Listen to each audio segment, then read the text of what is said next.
Hello, hello, hello, and we are back with another episode of Kicking It with KeKe, Life, Love, and all that other shit. I am your host, KeKe Chanel. Um, Today I'm giddy today because this guest has been on here before, and we have not seen each other in a long time. And seeing her beautiful smile, it just brought back so many memories of when we did have our time together. But y'all know how I like to do, whether you remember her or not. She's gonna tell you who she is. So go ahead, hey girl, hey. Hi, everybody. Ma'am, thank you so much for allowing me to be back on here again. I was going through all my old stuff and I came across the flyer and everything you made. And I was like, I'm going to reach out to her again because I had just had a wonderful time being with you. And, I had to take my time. God had to do some things up in me before he was like, it's time for you to come back out there. So I'm just glad I could be back. I'm glad. Thank you for responding to my DM and everything. I Absolutely. was hoping that you were still doing your show, and I was like, yes. So, to say all that, thank you for Thank having me you. on here. It's always a pleasure to just work with. I consider you to be like black excellence. Like your show is so good, and so like thank you for that. But to those who don't know me, my name is Shermonica, and I live in Mobile, Alabama. And I have a brand new podcast. She's still a baby. She's a baby right now, not from my old one. This a whole new one. It's called the Blessed 40s podcast. And I'm a mom of three. My current job right now, I'm a therapist, which is funny. I'm a therapist, but I am a domestic violence, survivor. I'm an advocate, mental health advocate, and that's basically what I'm promoting on my show. And just, it's about my life since I turned 40. I'll be 42 in September. But just since I turned 40, being a black woman, being a single woman, being a mother, just my walk with God. That's what I talk about on there. Just try to bring some, light and laughter and love to it. And because everybody always think like when you save, it's just boring and you sitting in the Yeah, house all day and everything, but it's really not. And so that's kind of what I try to bring to my show. absolutely. And I love that. You jumping ahead because we were gonna talk about the show. We're gonna talk about the show. But y'all got like a sneak peek of it. Before we jump into it, I just want to say thank you. Thank you for wanting to come back because it's nothing more humbling to me as the host than to have people who have been on the podcast want to come back. So that Yeah. lets me know that I am doing my job because y'all want to come back. Yeah. So thank you. Of And course. I can see the difference. I can see you glowing. Like not that you were not glowing the Yeah. last time. It's just different now. It's something about the confidence and that smile, and I can see God all over you, Shamonica. So Thank you. whatever He is doing, allow Him to take that wheel and keep driving. Thank you. I will. I most definitely will. He's done a work in me because I was a work in progress. Thank you for that.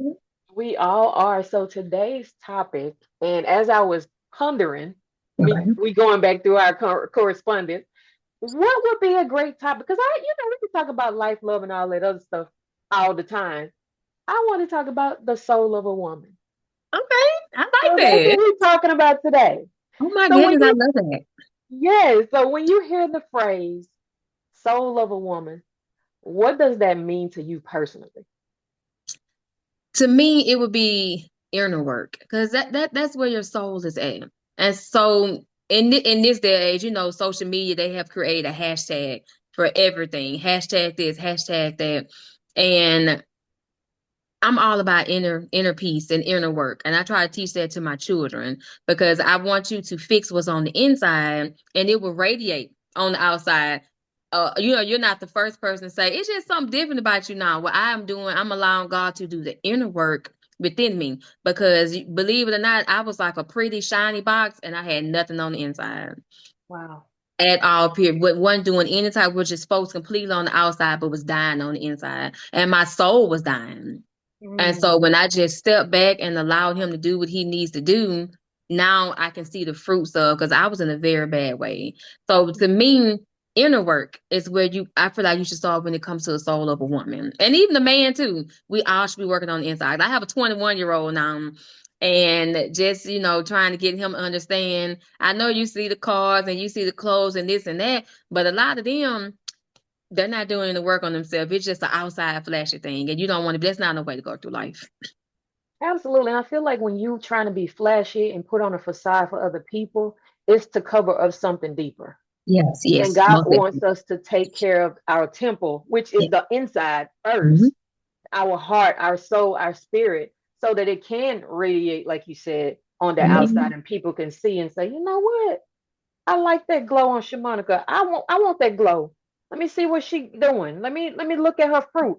Because we know the tree by the fruit that it bears, right? Amen.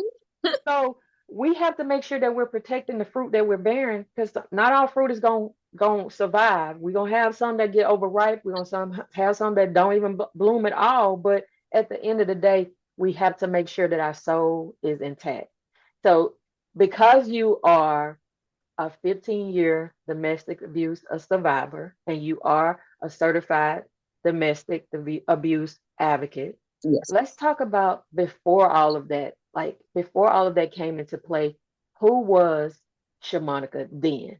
And then we're going to talk about who is Shermonica. Ooh, you got some time. I'm just kidding.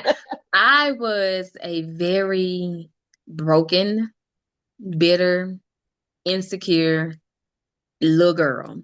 That's what I was. I had a victim mentality. It was everybody else's fault that, my mother and father were on drugs and they didn't raise us and I was by myself. I wanted to blame everybody and I wanted to stay in that mentality. Oh, you left me, the person I had children with, not taking accountability that I chose that person to have a child with and everything. And I didn't want to take responsibility for no area of my life. It was everybody else's fault, not mine. Mm, And so I carried that for so long throughout my life. And it just and I wouldn't say I was a bad mother, but I was just so focused on just the pain and the sorrow that, I just it's just who I was. And I look back on that time and I thank God for it because when he finally opened my eyes and I got to, see who I truly was and what I was truly doing, just how he delivered me. But I was very broke, insecure. I didn't like women. I was running behind men. I was a completely different person than who you see right here now, just in bad ways. I attempted suicide, different times. I was a cutter. I was just trying to, mask all the pain that was there from, having a traumatic childhood growing up. And then, seeing my mother abused and then going into abuse relationships myself. So yeah. right. So thank you for sharing that. It takes Of a while. course. It takes a lot to be vulnerable. And I'm glad that you could tell that you have gone through your healing journey, because you can talk about it Yeah. freely Yes, and ma'am. not feel ashamed, because a lot of people still have that victim mentality, Yeah, they and do. that means that you're not free. I feel like if you keep bringing something up and it bothers you to your core, you have to do some of that inner work on your Yes. soul. Yes. And you know what I learned, KeKe, that a lot of people, that's their whole identity. Like the Mm, trauma and the pain. So they don't want to heal.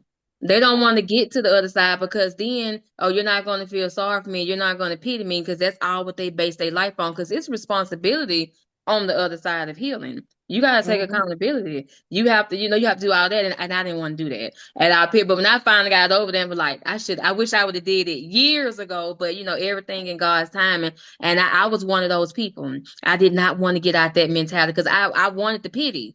I wanted the hmm your children's father left you and you're right. I wanted all of that, and so it was a mess. I don't even know that woman anymore. I don't even know her. Well, I'm glad. I'm glad, because I like the woman that I see before me. Amen. Well, thank And you. so, moving forward, Okay. who is Shermonica now? Oh wow. Well, Shermonica now is I am a vessel for God for Him to use. I used to I used to be like, Lord, what's my purpose? What's my purpose? And so he clearly just said to me, your purpose is to serve me and to live me. I'm going to teach you what your calling is. And so now, my whole mission is to reach back and to help others that have been through what I've been through. I have a mission to be a parent to my children that, I never received and I never have. And just to I love to help. I love to give. I love to share. I love to encourage. And I'm so glad he brought all that out of me.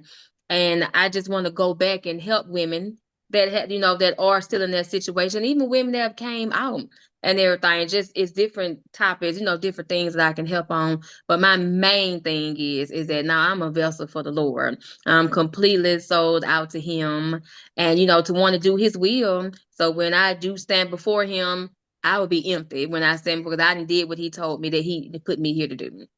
Absolutely. And I have Apostle Rodney Robinson, and I call him my big brother because I've been knowing him all my life. He always talks about dying empty, like leaving it all here. Oh wow. So shout out to him. Happy belated Amen. birthday. Shout Happy out to birthday every him. day, my bro. But yeah, it just gives me chills because when you give everything that you have that God has blessed you to do and be, it just feels amazing. Yeah. Like I would always wonder why people didn't like me a certain way or I wasn't getting support like other Mm-hmm. people and stuff like that. And God just had to tell me you different. Your support will come. You don't worry about that. You just keep showing up and doing what you need to do, Amen. and I'm gonna make Amen. sure that you get what you need to get. I don't lack nothing. And that's all praises to God. So yeah. Amen. I see it all on you too, because your show is absolutely amazing and just, where it's going and everything. And I was like, yes, I know that's a straight alignment for me, for us to, work and connect together because you're doing great things out here. Thank you so much. Thank you so much. Um, let's talk back about the soul because we're talking about Okay. soul of a woman. What Okay. parts of your soul did you feel were most affected during your experience with domestic abuse? Ooh, I guess it would have to be my mind, my mental state. Physical scars, they go away, the black eyes and the bruises and things like that, but it was the mental aspect that really stuck with me for years, even after I left him and everything. And it really just, it destroyed my soul. It really did, because I would look back and the things that I accepted, just, not only the abuse, but he had went and got married and I took him back. He had another baby and I took him back. He beat me down to somebody who I didn't even recognize. I didn't even know who I was anymore. And it was that mental that it kept me up at night, for a long period of time, that I really struggled when I got into therapy. When I really got deep down into it, it was hard for me because my mind was still back there, with the abuse and Wow. everything. Hmm. Wow. Yeah, and I think that that mindset plays a big part in not It does. just what we allow others to do to us or say to us, but how we see ourselves. Yeah. Because Because I hated myself for a long time. yeah, yeah. And people and believe it or not, you have people that prey off that. They prey off your mind, they study you, they realize that, oh, this person may be weak in this area, so let me come in strong right here to throw them off or whatever. And they try to take the strong parts and beat you down to Yeah. nothing. Yeah. Wow. Wow. For women who Mhm. may not recognize they're in an abusive situation, what are some early signs that often get overlooked? The first major red flag is isolation. Mm, If they don't want you, and that was a big thing. I mean, he had completely, everyone was gone, friends, family. But then again, in my situation, my mother was abused.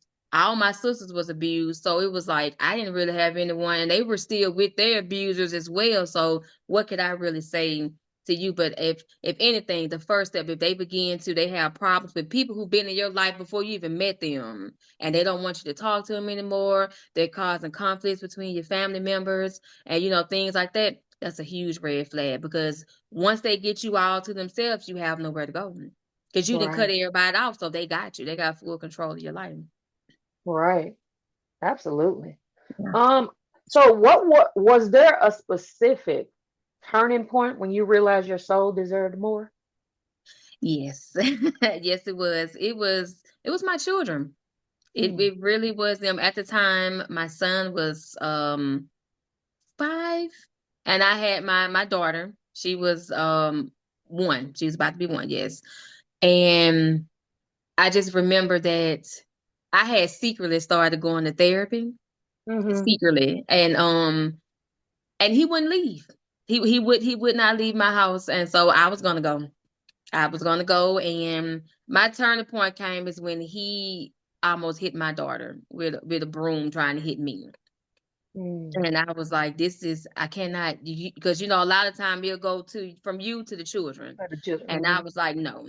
And so that was when I saw the look on her face, even though her being one, her being afraid, I was like, "No, if I don't change and if I don't get out of this," because honestly, God allowed me to see my funeral.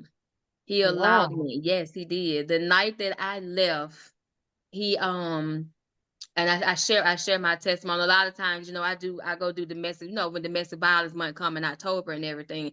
But he he busted my head open, like I was bleeding from my head, and he left me in the field. Like I had ran out of my house and he ran behind me and he left me, and I was bleeding from my head, dying. And while I was unconscious, the Lord showed. I saw myself in my casket. I saw my two children on the front row. They were crying, and I heard God's voice vividly say, "If you don't leave, I'm showing you This what's is going your to future. happen." Because Wow. he had removed him plenty of time, but I would let him come back. Hmm. And I'm gonna be just God honest with you. I don't know how I got back to my house. Because even to this day, he would say, I never helped you. His mindset. It was God that helped me got back. When I woke up, I was in my bed. I don't know how I got there, but I was in my bed. And when I said that was it, and I never looked back from then, and that was my turning point. And so now when I teach other women about that, it was like, you have to get tired. You really, because Yeah. I had so many people leave him. Why are you put? But it was till I got tired. So I Right. take that same grace that people didn't want to give to me, and I extend it to other women. Let's Hmm. talk about it. You can vent to me, you can talk to me, but when you're ready, you're gonna walk out that door. Come hell or high water, you're gonna get up out of there and everything. Absolutely. So Absolutely. And healing is linear. yes. So let's talk about your nonprofit, Help Me Help You. When did you Okay. start that? How does that work? Tell the listeners about Help Me Help You. So she's actually almost like a teenager. Basically, so I like to I have all these resources that I can help you with because they helped me. And as I was sitting down thinking about the nonprofit, I was like, Lord, there were so many people that I was able to reach out to and help, and I still had those great connections with them. So I can help you find a place to stay, help you get a job. But the whole process is, if you're going to come through my nonprofit, you have to get counseling. You have to get it. So I'm partnered with a bunch, because my thing is, if you don't change your mindset about what Yeah, happened to you, you're just gonna go back to your abuser, or you're gonna invite another abuser in. And so, absolutely. if healing that and getting your mind, because I can help you get a job and I can help you get a place to stay and help you out there, but you got to help your mind first. So that's like the key component. You have to go through therapy. And if you don't want to go through therapy, it still doesn't mean I won't help you or anything like that. But I'm really just trying to get you to change your mind, because it is life after domestic violence. You can have a life after, afterwards. So that's my main thing that I try to help with people. Absolutely. What did your healing journey actually look like behind the scenes? Ooh, it was very painful.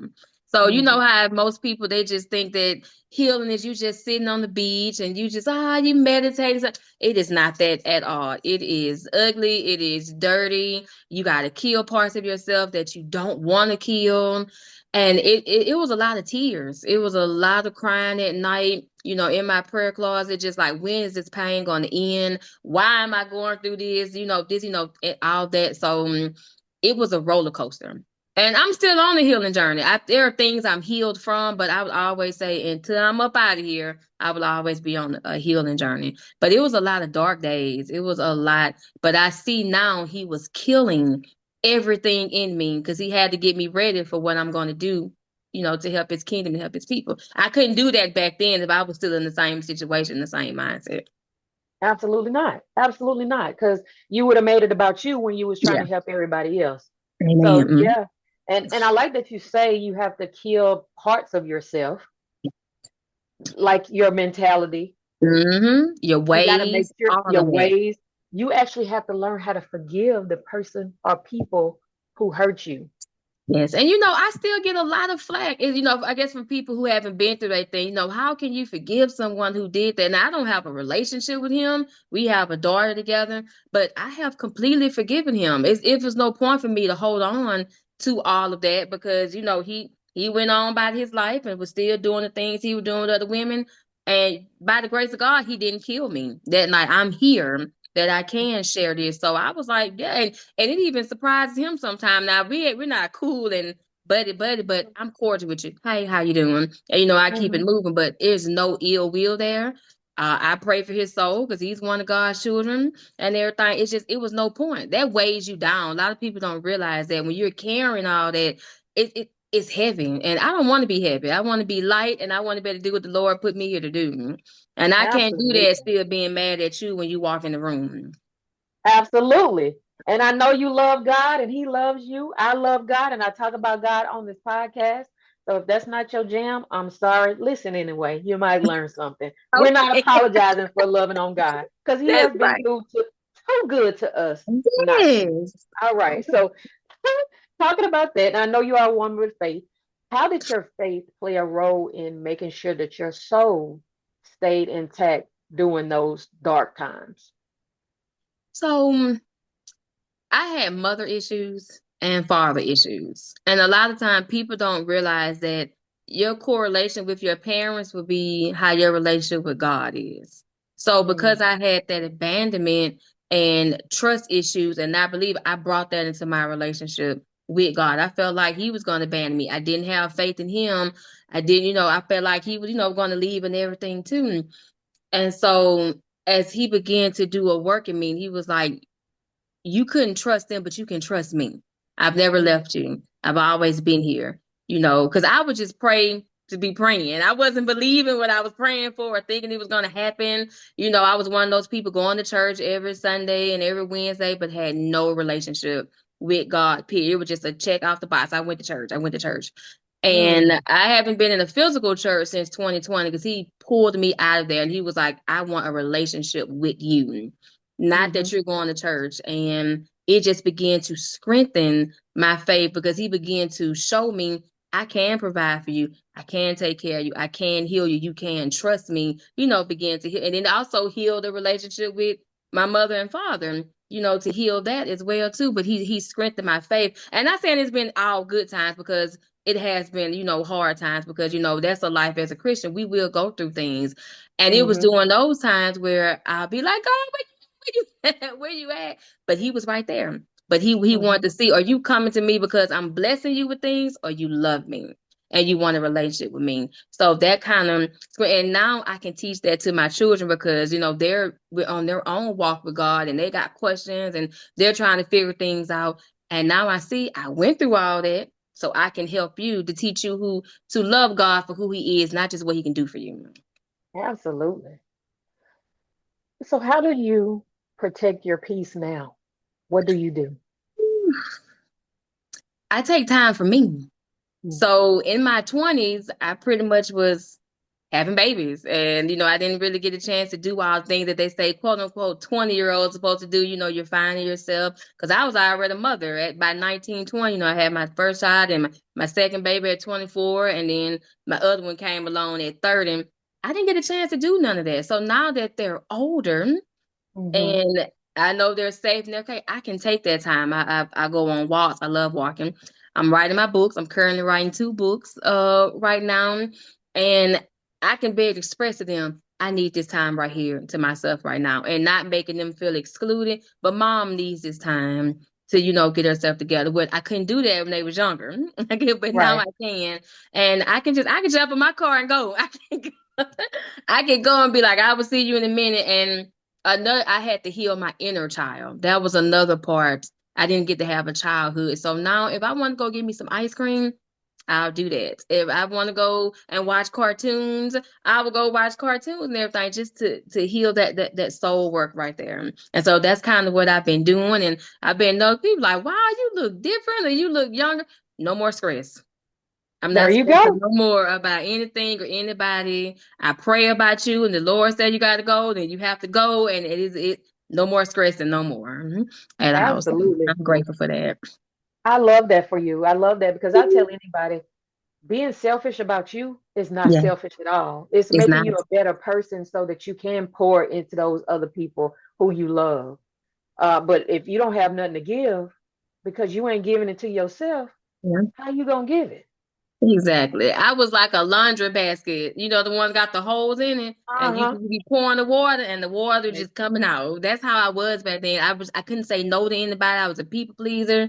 I was like, not. If I don't want to do it, no, I'm sorry. That does not align with what I got that I'm doing today at And it's all. okay. No is a Yeah, complete sentence, and it's okay to say that's no. what it is. Yes, ma'am. Look, I say no. I don't want to go. I don't want to. I don't That's it. because I don't have to tell you. I just don't do it. I don't want That's to, it. and I'm We okay are with that. adults. Exactly. And if you take offense to it, ask yourself why. Yeah. That ain't got Hmm. nothing to do with me. Ask yourself why. For real. So you talked about having babies and stuff in your 30s, and then you had to. Hmm. I had my second baby at 32, but I my babies was spread out like 12 years apart. So Yeah. after All my mine are 5 years apart from each other. Mhm. wow. Yeah. But yeah, I had my first child at 19, and so I kind of like I was in college and stuff like that. So I say that to say you talk about the new baby, the podcast. You changed it up, you flipped it I up did. on us. Tell the I did. people about the podcast. What's the name? How we can tune in, where to Okay. find you, and all the things.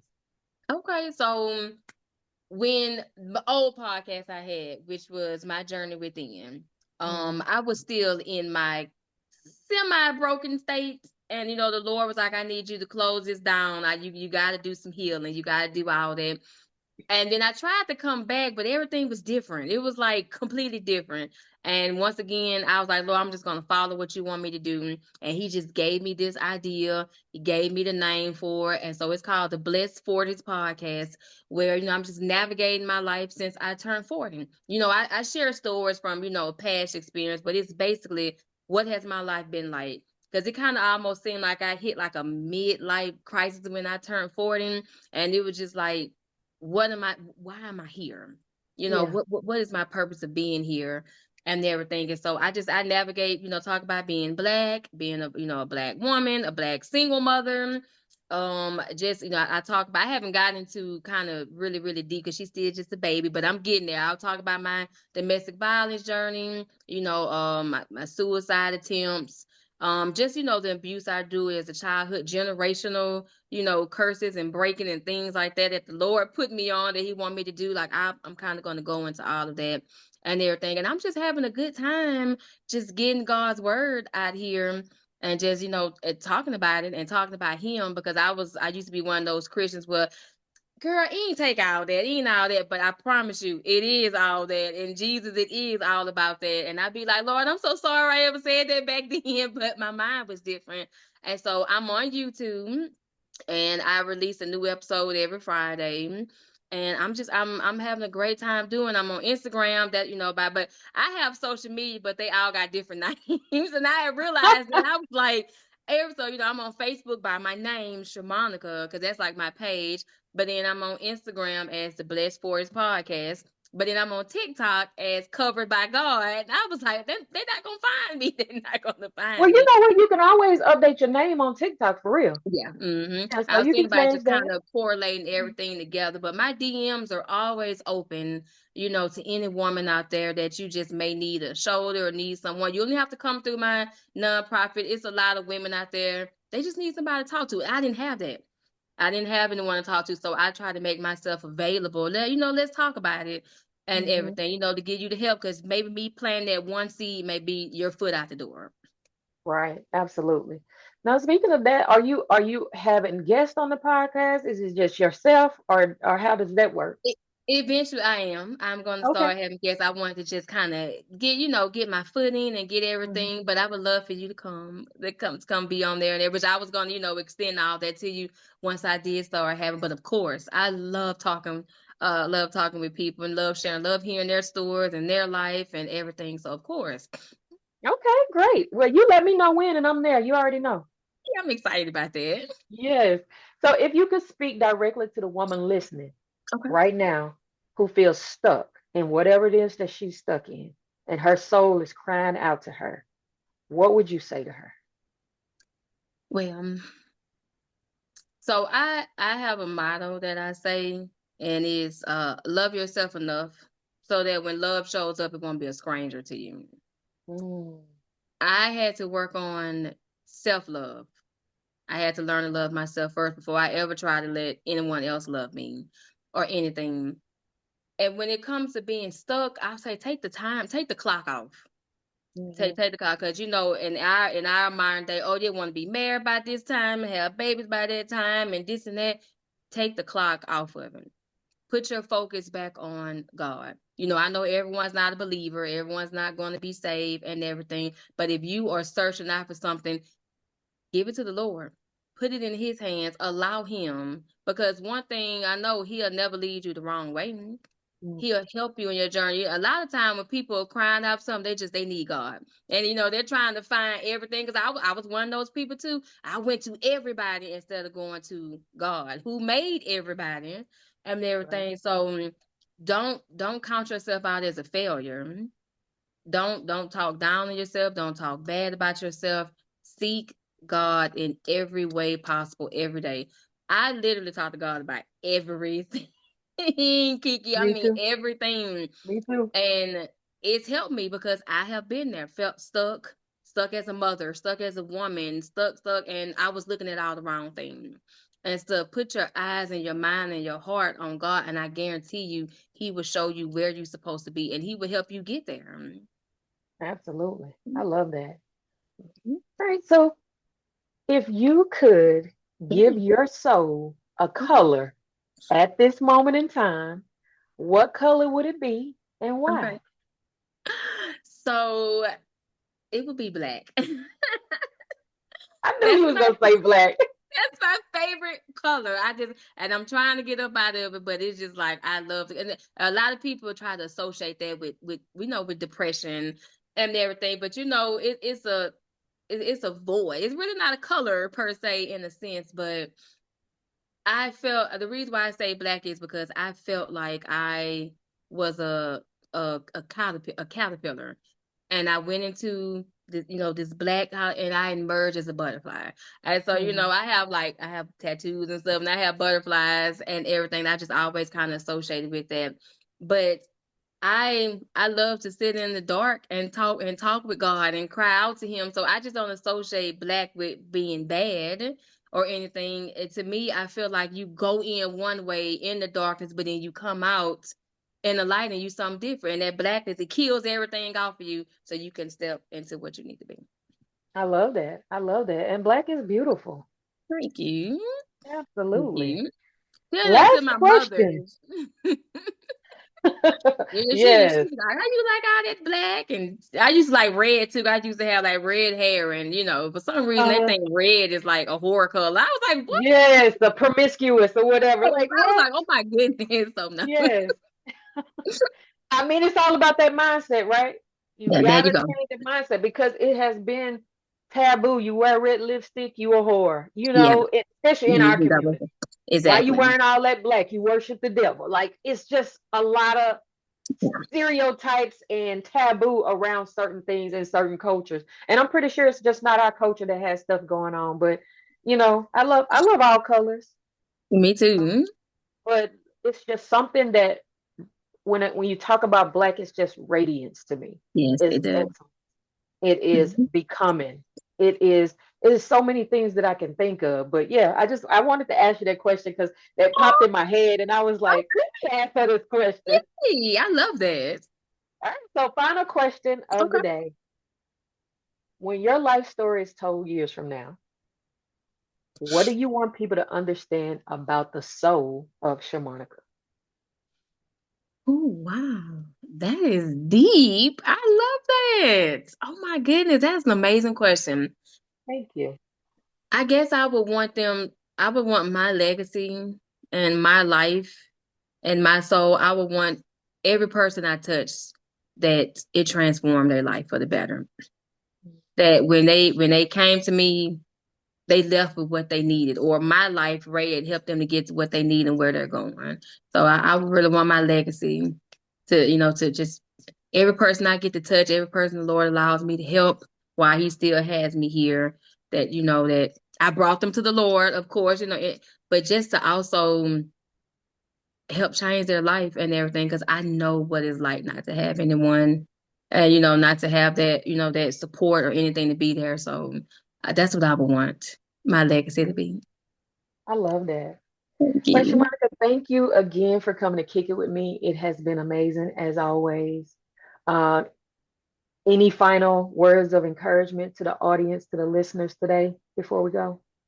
Well, thank you to your audience. I can't wait to watch this back. I want to thank you, of course, first and foremost. Thank you for what you're doing out here and how you're helping and how you're contributing and everything, and your legacy that you're going to build and everything. And I don't know if you're doing anything for October, but I would love to come back, in the honor of Domestic Violence Month. If if you're not booked and busy and blessed like I know you are, so come back and really get into the meat of the abuse. It wasn't just that relationship, it really started from child, and I would love to come on and share that and everything. Okay. But I just want to thank you. I just want to give you your flowers for what you're doing out here, because you're Black excellent as well. So thank you.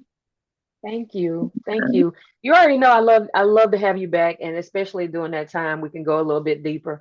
But I just thank you for being here. Thank you for showing up. Thank you for doing the work, because it does take dedication and it's hard, because I Yeah. too have gone through a healing journey and I'm still on the Amen. journey. But Amen. it's like you said, it is dark, it is dirty. You find out something about yourself that you just didn't even know. You Ooh, the might not even Lord will like show you who yourself. you are. Exactly. You might not even like yourself. And now when people see me, they was like, you different. I am different. The stuff that used to bother me, God delivered me from that. Man. The things that Amen. used to get under my skin, I don't care about that. If it's not gonna affect my life in 10 minutes in a positive way, sir, That's you it. Amen. I gotta see it get ready to out on go. you. Like, you are really glowing. I mean, it's like a light in you. So yeah. Thank God for that.